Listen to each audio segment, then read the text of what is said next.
Christmas వేడుకలను గ్రాండ్గా celebrate చేసుకోవడానికి సమంత ఏర్పాట్లు చేస్తుంది. ఇప్పటికే క్రిస్మస్ ట్రీని ఇంటికి తెచ్చుకున్నట్లు సమంత ట్విట్టర్లో తెలిపింది. అంతేకాదు, తనకు ఏడాదిలో ఎంతో ఇష్టమైన సమయం ఇదేనని సమంత తెలిపింది. ఎంతో అందంగా క్రిస్మస్ ట్రీని తయారు చేస్తానని ఓ ఫోటో కూడా సమంత ట్వీట్ చేసింది.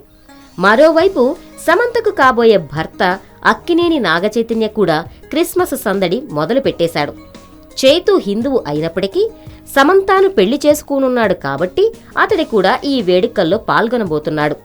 సమంత తనని ఇష్టపడినప్పుడు తాను పూజించే యేసుక్రీస్తును కూడా ఇష్టపడతానని చైతు గతంలోనే క్లారిటీ ఇచ్చాడు. ఇలాంటి విషయాల్లో తనకు పట్టింపులు లేవని కూడా చైతు తెలిపాడు. ఇక ఈ జోడీ పెళ్లి కూడా హిందూ సాంప్రదాయం ప్రకారం గుడిలోనూ, అటు క్రిస్టియన్ సాంప్రదాయం ప్రకారం చర్చిలోనూ జరగనుంది. అందుకే ఇలా క్రిస్మస్ వేడుకలకు ఇద్దరూ బిజీ అయ్యారు.